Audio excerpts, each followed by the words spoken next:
Hi everyone, today we're going to go over differences between a cat and fox skull. We're going to focus on the cranium for this. We're not going to look at the mandibles at all. There's some differences that we could talk about there, but it's more pertinent for us to talk about the cranial differences since they are so dramatic in otherwise reasonably closely related animals. They're both carnivorans. They belong to different families of carnivorans, whatever family means. We don't really go by Linnaean taxonomy here. But cats are felids. They are actually felines. They are in the genus Felis. And then foxes are canids. They're canines. And also, I believe, no, this would be vulpes. So they're not part of the genus Canis, but anyway, whatever. That's all good. So, let's start with the postorbital process. If you follow along, it's on page 46 of the lab manual. You can see all these differences yourself written out. But the postorbital process is the one we'll start out with since it's the first on the page. The postorbital process of a cat is actually fairly pronounced, whereas in the fox, it's very, very reduced. It helps support the eye. So one way I find helpful to remember that is that cats tend to use their eyesight more so than dogs when hunting. So maybe that plays some role in supporting fairly large eyes in the cat. Relatively large eyes, I should say. They're in proportion to the size of this animal's body. The nasal cavity in both is substantially different. So the fox is very prognathic. The rostrum is elongated, whereas the cat is less so. The rostrum is very abbreviated. So this can have a couple of effects.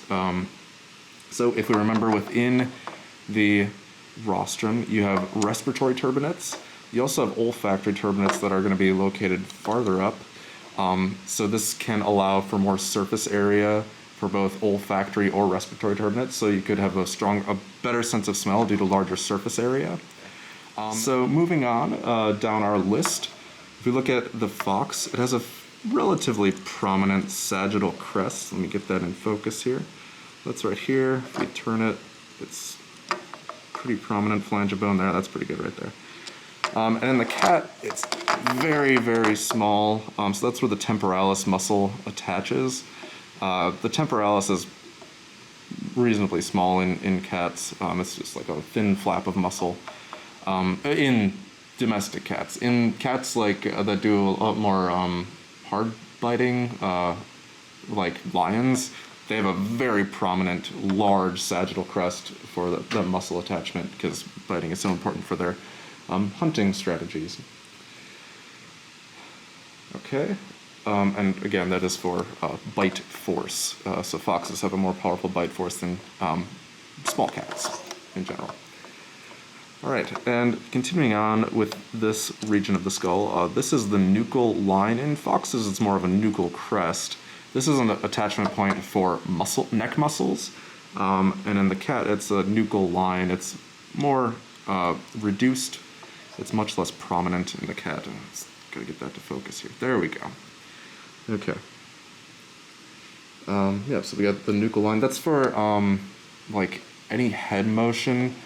Like if there's more vigorous movement of the head, say when restraining prey, since foxes tend to use their heads more than cats do, cats will use their paws for prey restraint. If you've seen a cat play, it often plays with its paw, like using its paws, and then it'll bite something. But foxes, dogs in general, tend to use their mouths for manipulating things. So having more prominent neck muscles can help with maintaining the force when manipulating things with your head. Okay, and we've talked about this next one quite a bit because it can be fairly difficult to identify a pterygoid in a mammal. We're going to try to do it here. I picked a fox that actually has particularly good pterygoids. So this is the pterygoid. Let me just make sure you can see that. Right here, so you can see the sutures. There's a suture here, there, and up here, and then this is just, there's a separation right here where this dark line is. So that's our separate pterygoid in the fox. It is overlain, remember, dorsal, that way. That way. It is overlain by the alisphenoid, which is usually referred to, it's usually called the epipterygoid in everything besides mammals that has one anyway. Like crocodilians don't have one anymore. But anyway, I digress. So yeah, the epipterygoid lies above the pterygoid. So the alisphenoid is the epipterygoid of non-mammals. And the cat has a pterygoid process. So that pterygoid the pterygoid fully fuses, so there's no suture between the pterygoid and the alisphenoid. So it fully fuses to the alisphenoid, the epipterygoid of non-mammals. So we don't see any of those sutures showing that the pterygoid is a distinct bone in cats. And cats aren't the only ones that seem to have this. I was taking a look at a raccoon earlier that seems to have a pterygoid process rather than a distinct pterygoid. So it just seems to be something that occurs. I don't know if it's necessarily in small mammals, but it happens in different groups of mammals. And we're back. All right, so let's take a look at the frontal sinus of the cat and the fox. So here's my fox. Remember again that long rostrum, and you can see the less prominent postorbital processes. So in the fox, the frontal sinus is divided by septa. And then in cats, the frontal sinus is a single chamber. I happened to find another skull, although this one is missing most of its rostrum, so it's kind of unfortunate. But you can see the frontal sinus is a single chamber in both of these, and I should point that out. Here's the frontal sinus. It is a single chamber in the cat. And there's the frontal sinus in this one, although it's missing most of the rostrum. But there's also a single chamber in this cat, which is missing a fairly large portion of the rest of the skull. But I was able to identify that it's a cat based on that and this relatively prominent postorbital process. So we're a little bit lucky here in having a cat with a broken tympanic bulla. So if you take a look here, we're going to orient ourselves. So here's our tympanic bulla, there's the occipital condyle, here's our retroarticular process. And if you look inside the tympanic bulla, well, there's something on my finger. There's one of the windows. I believe that is the one where the stapes